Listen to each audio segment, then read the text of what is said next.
We're in Holyoke, Massachusetts, on the banks of the Great Canal. This canal system is more than 2 miles in circuit. A canal system that exists because of a great dam that was built on a river that was thought to be nearly undammable. When the dam on this river was built, no great American river had yet been dammed. We're talking about the great Holyoke Dam on the Connecticut River, which we're going to check out today. We'll be back to do a little more on Holyoke another day, maybe in the spring. But this is a powerhouse industrial city that owes its existence to water power. Water power or hydropower had already been used in Massachusetts, out east in Lowell, where the Merrimack River had been dammed and with a series of canals had brought the textile industry to new heights, with profits making the investors extremely wealthy. And other investors took a look at other possible sites in Massachusetts for such a venture, and they saw the great Connecticut River out in Holyoke, where it made a similar loop to the one made by the Merrimack. And in order to make that venture profitable for the water-powered Aurora and power factories out west, they would need to do what they had done on the smaller Merrimack River, and that would be to build a great dam. So behind me, you can see the Holyoke Falls, where even before the dam was created, the river plunged over a 60-foot sandstone escarpment and then proceeded down across a series of rapids that lasted more than 2 miles. What you have here now is the third dam that was created on this site, and that's what we're doing today. We're going to talk about damming the first major East Coast river, the Connecticut River. And the first effort began in 1847 with the work of a group of investors who were trying to model or mimic what was done in Lowell. They were trying to create a modern industrial city built on a canal system. And in order to have that canal system work, they needed water power. To get that water power, they needed to build a dam. So they hired a young engineer. His name was Philander Anderson. And they said, draw us up some plans. Now, if you want to build a dam on a stream in your backyard today, it's not happening. You're going to have to get permits. You're going to have to basically jump through a lot of hoops and in Massachusetts probably grease a few palms if you're going to get anything like that done. Well, back in 1847, these investors simply drew up some plans, and Philander Anderson went to work. The dam that Anderson designed was built around a series of cribs that went right across the river, and cribs are basically boxes made of giant beams and posts filled with rock, and built a series of them across the river, and then laced them together with planks, and then put dirt on the upriver side, had his dam. When he finally was ready, they shut the sluice gate on the last of the cribs, and the river began to back up into what you could call the Holyoke Reservoir behind.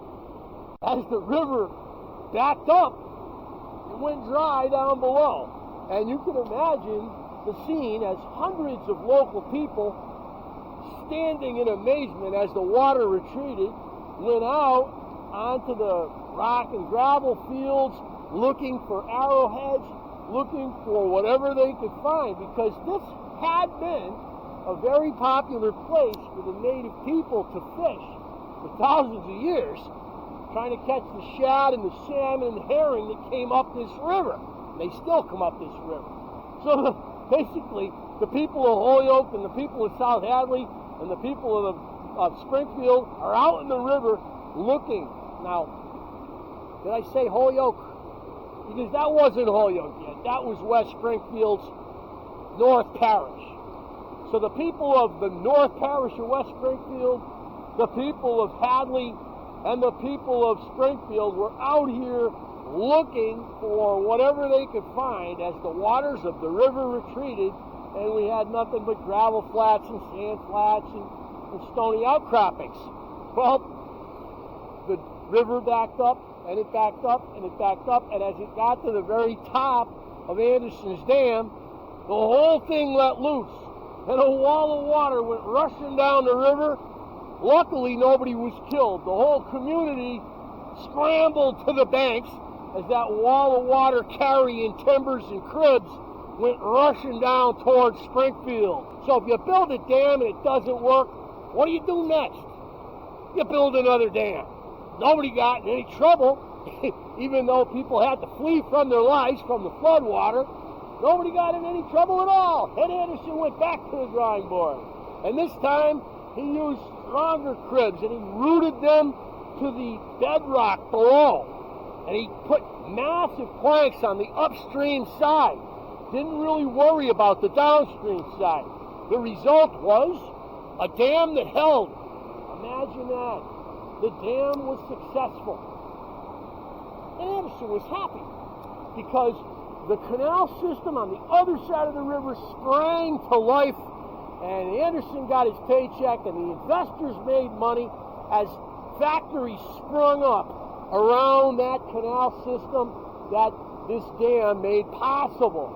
The only interesting thing about this new dam was that when the water was flowing over the splashboards, we're in a flood now, but in other words, when the water wasn't going through the canal, and it was actually coming over the top like we see, the water plunged too steeply, and it landed right on the bedrock outcroppings, creating a massive hum. And people in the Hadley area on the east side of the river, and people in the newly constructed apartments and factories on the west side of the river noticed this hum, even opening doors, causing windows to go ajar. It caused a real, a real consternation in the community. So Anderson went back to the drawing board, and he created a sloping backside to the dam using planks. That dam was replaced in 1910, but from 1849 to this point today, 2023, this river's been dammed.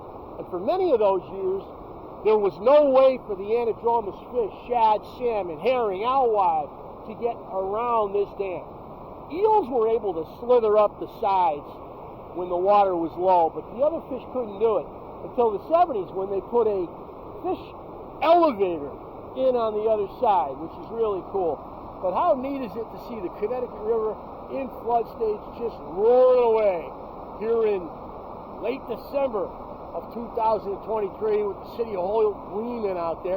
And Holyoke became a city, breaking away from West Springfield just a few years after the dam was created in 1853. You can see the steeple over there, clock tower of the Holyoke City Hall. And Holyoke became a very wealthy, very populous city, the home of many of the Irish immigrants that had helped build the dam and the canal, and today has one of the largest St. Patty's Day parades in the United States, Holyoke, Massachusetts, which you may never have heard of if you're watching this anywhere else in the country. But we're in western Massachusetts at the Holyoke Dam on the Connecticut River, which was quite an engineering feat when it was created by Philander Anderson. So there's an ecological renaissance going on here on the Connecticut River. If it weren't for the Clean Water Act being violated by Holyoke, Springfield, Longmeadow, Greenfield, all of these cities can't seem to control their sewage treatment plants, and they're dumping raw sewage in here every time there's a high rain. I'm sure we're going to hear that the rain that fell last night led to 50 million gallons of sewage getting dumped in the river, and we're supposed to say, oh, poor guys, oh, you work it. They get away with murder, and we consent to let them.